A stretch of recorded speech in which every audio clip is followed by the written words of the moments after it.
don't know what I said, let me translate. I said, yo, what's good everybody? It's Fright Delight, and let's talk about Ghost to Mars, a film made by the legendary John Carpenter in 2001. I like to think of this as the black sheep of his filmography, kind of how Dead Silence is for James Wan. The only difference is nobody talks about this fucking movie. I can understand to a certain degree how this movie flew under the radar with movies like Scary Movie 2 and Jeepers Creepers, and a lot of other great movies that were made that year. Not to mention, John Carpenter is synonymous with the Halloween franchise and The Thing, so I would assume expectations are higher for his movies coming out. But when it comes to this movie, aside from the nostalgia I have, there's some great characters in this film, at least to me. You got Ice Cube as Demolition Williams, which is one of his most badass roles, like George Clooney in From Dusk Till Dawn. You got Natasha Henstridge as Lieutenant Melanie, which I'd be calling her Weed Master Melanie, and she played in Species, which I can remember liking a lot. Also, you have fucking Jason Statham as Sergeant Butler, which I don't even have to say much because his resume speaks for itself. I just recognized another person too, Clea Duvall as Bashira, that's her name, Bashira,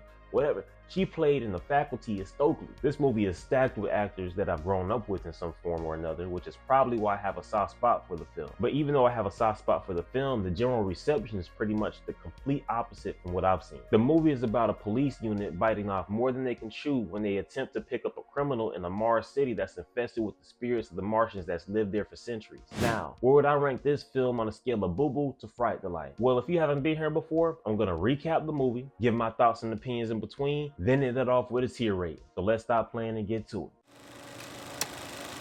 The movie starts out with Lieutenant Melanie walking upon the council recounting the events of what happened a week prior. Yes, the whole movie is a flashback, so we know she lives, but let's find out who else does. We meet the characters Jericho and this dude I just couldn't find the name for, so we'll call him George. They're playing cards while we also meet Kincaid and the Commander Braddock. They're all on the way to see what's up with Demolition Williams and the strange disappearances that's been going on in the city. On the way there, Melanie takes a perk to ease the stress until her high gets blown. You high? Fuck, Elena, it's just clear. It seems like Melanie is pretty popular with both the Commander and Jericho throwing innuendos her way, but she's really not into that. She's just trying to get the job done. They finally get to the city, which is pretty much being a ghost town at this point. The crew splits up with Jericho and Melanie checking the jail while the rest checks the wreck. Jason Statham has a role in this movie unlike any other films that I've seen him in. He's a flirtatious door opener for the majority of the movie. Him and Melanie make it to the jail to find no one there other than Desolation Williams on the security feed. Shortly after they leave to go to another building, they find the aftermath of a massacre that's taking place. Back with the other officers at the wreck, they encounter even more of a slaughterhouse when they come across bodies hanging upside down, drained of their blood like pigs. Bashira is spooked to the point of being frozen in place while Braddock and Descanso sweep place to make sure it's clear. I think that's way too cool of a name for him, so I'll just keep calling him George. And yes, I found his name fine. Little time passes as we see Bashira attempting to get in touch with the train while Braddock updates Melanie on what's going on. Braddock starts to question if Williams is still locked up, seeing that the same thing he got locked up for is what's happened to the rest of the town. While that's being discussed, Jericho unlocks the level 8 security door, allowing the officers to get in and interrogate the prisoners. There's plenty of what I would call red shirts, which is pretty much people who are there to get clapped, so I might not go over everybody's name besides the main side characters, like Dr. Whitlock, who signed herself into prison because it was the only safe place to be. Because of a riot, she left town with the hot air balloon, drifting a week before hitting the turbine and crash landing into where she is now. So the officers open up another cell, finding the person tweaking out like a crackhead on any street with Martin Luther King in the name. The rookies Bashira and the rest take her to a storage room in the back while Melanie and Braddock check the rest of the city. She has an attention span of a goldfish without she dips off on Melanie to handle somebody else sneaking past her. The guy unalives himself before Melanie is able to open the door. Jericho comes and helps out by trying to find a commander while Melanie is going back to jail. As soon as she comes back, she finds that Bashira fucked around and found out with Demolition Williams. He gets everybody to drop their guns, using Melanie as a hostage instead. She finesses her way out of there and pays the price immediately, waking up moments later after finding out he escaped. As she walks through the clinic, she sees even more people tweaking like the officer at the prison. While she's searching the new clinic, you find out why I call her Weed Master Melanie. She takes care of the possessed with help from Demolition Williams. She also returns the favor, then takes him back to custody, not knowing that there's some type of Martian mist in the air. When she gets back to the cell, she questions him on what happened at the prison, and from what he's saying, he was getting ready to rob the station for something to eat. He found a bag of money, took it, then got caught up leading to the officers finding him in the cell earlier. Melanie tries to ride this high horse talking about she's a cop, not a crook, and would do the same as him, and he checks that shit immediately. You think it's a big difference between you and me? You just got the woman behind your bullshit. Look at you. You look high right now. We catch back up with Jericho as Weave Master Melanie talks to him through the radio. He found out what happened with Brado. She got her head put on a pike like she crossed Alpha's border from The Walking Dead. Jericho also found the camp where the possessed are, plotting revenge for taking over their planet. You don't find that out in this scene, but I thought I'd tell you to let y'all know. The leading Martian's name is apparently Big Daddy Mars, which just made me like this movie that much more because what the fuck? He has a way with words because he had me nodding my head agreeing with him without understanding a single word he said.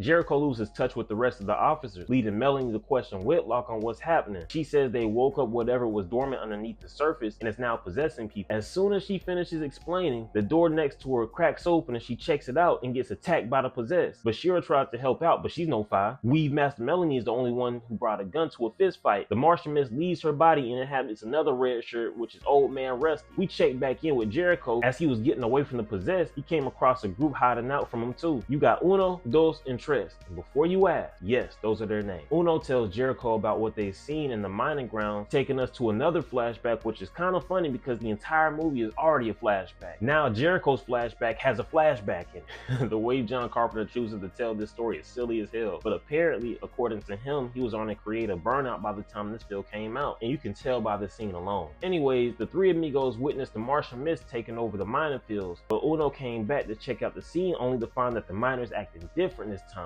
like cutting heads off, hammering themselves for decoration, and even wearing each other's faces. They've been in that shed ever since until they met Jericho leading them back to the prison with the detonators they have. Melanie plans to take Williams and everybody on the train to get back to the city, but the three amigos have other plans in mind. They came to save Demolition Williams to get out of there. Williams has a reaction like I do when my girl lets me play the game. I'll be goddamn.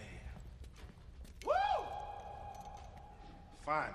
These blockheads all get into a cell, happy as hell to see Williams, and gets locked up in the process. Melanie talks to Williams and his group into helping them out so they can all survive the night. He gets the Thoughtless Three to hand over their weapons before getting released. Melanie gets a bit more of the prisoners there to help their odds, but it seems like Old Man Rusty is mutilating himself, so they just have to leave him to be in the cell. The rest start cooking up some explosives using detonators and food cans to make grenades. Those tries to be a badass and show one of the red shirts how to cut open a can, but ends up chopping his own thumb off too. Not long after the crew puts the plan in motion and decides to make a break for the train, they don't see no train. We don't see no train. Moments later, explosions happen in each of the buildings one by one. The rest of the crew scrams to the station, but the train still isn't there, leading to one of my favorite scenes in the movie. Come on, you mindless motherfuckers!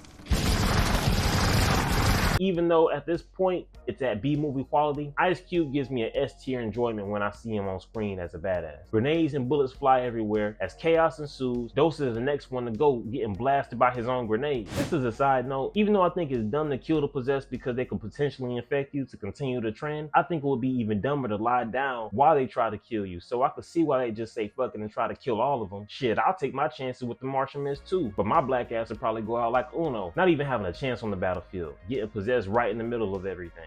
Trez gets stabbed by the possessed while George gets turned to Swiss cheese. What's left of the crew gets Trez inside the prison and decides to hold out there until they can come up with a plan. Trez dies as it's revealed that Uno was Williams' brother. And as this is going on, Big Daddy Mars and his army is going to each building and blowing them up one by one. It doesn't matter to Jericho too much because Dick don't sleep as he tries to seduce Melanie one last time. He gets his wish, but it's short-lived because of Barish's trigger-happy ass shooting a possessed old man. Now that's a dumbass decision. If they're already trapped and there's no way to get to you, why the fuck would you kill them in the first place? So Bashir's idiotic thinking gets Melanie possessed, leading to Jericho and Williams to take her outside to protect the rest of the group. Williams gives Jericho her necklace, then Jericho slides a perk down her mouth to fight whatever's inside. This scene lets us know that them perk 30s can fight off that Martian Mist like NyQuil fights my ability to stay awake. She starts seeing visions of these aliens that look like the roaches from that movie Terraformers. Funny enough, those roaches were sent to Mars too. Melanie is finally able to purge the Martian Mist out, saving herself from getting possessed. Discombobulated, she wanders around the front entrance of the prison. She gives the possessed that weave of his life before tossing him to the ground. He gets back up, but she's called Weave Master Melanie for a reason. She hits him with a weave here and a weave there before whipping his ass, grabbing the blade, then making her way back to the prison to get the crew. They see her on the security feed, but they have doubts that it's her. She gets caught up on what's going on with the Martians and their plan, pretty much saying that they destroy any species that invades their planet. As she's explaining Big Daddy Mars's grand plan, the Martians came through with the battering ram to get through the door. Demolition Williams and Weave Master Melanie stay back to fight them off while the others get to the back of the prison. They make their way to the back, locking the door behind them, leaving an explosive behind, but Big Daddy Mars falls through the ceiling, ready to whoop some ass. But Melanie and Williams are like Deadpool and Wolverine. They get away pretty easily and fire his ass up, then gets back to the all-out war in the hallway. The last red shirt gets stabbed in the stomach while the rest get away outside. Bashir gets in contact with the train operator, and dude has the nerve to ask, This is the train. Where the hell you been? he's worse than any Greyhound bus driver. Anyways, what's left of the crew makes their way back to the station using a vehicle. They get inside the train, making their way to the next city, but Melanie says they should turn back and kill them all like the governor.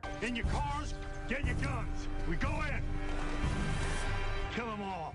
She talks everyone into coming back with her to blow up the nuclear power station, not like they had that choice in the first place. Melanie, Whitlock, and Jericho make their way back to the power plant while Williams and the rest stay on the train to distract the possessed. The plan doesn't work the way they thought it would when Big Daddy Mars spots Melanie and dashes towards her with his army. While chaos ensues, Whitlock gets caught up by that Martian mist, taking her out of the picture. Melanie couldn't weave this time as she gets her leg sliced by Big Daddy. At the same time, that slow-ass train operator gets sliced up, leaving Melanie and Jericho to rush back to the train after planting a bomb like Search and Destroy in Call of Duty. Bashir weaves aside, but Jericho and the red shirt dies at damn near the same time, with Jericho getting surrounded and stabbed to death. Melanie and Williams start the train to make a not so clean getaway. At the same time, a few of the possessed alongside Big Daddy Mars jump on the plane to finish the job. Williams checks out the train cars, planting a detonator in one of them. As he tries to separate the train cars, Big Daddy Mars comes through and tries to wipe the floor with his ass. Williams gets weaved a few times before getting some hits in, throwing Big Daddy onto the other train car, and then disconnected in time for the explosion to happen, turning Big Daddy Mars into Big Daddy dead. Now the explosion is silly as hell. It looks like a Dragon Ball explosion cutscene. After some time, Williams patches up Melanie, then uses this heartfelt moment to handcuff her to the bed while he escapes. She pulls a gun out on him, but he knows she won't shoot and he walks away, making her a little moist in between the pants. She gets some rest, but it's short-lived when that Martian mist comes to the city to wreak havoc once again. She hears screaming and fighting outside, getting dressed before my G Demolition Williams comes through, slides her a weapon, kicks some ass, and breaks the fourth wall, looking at the camera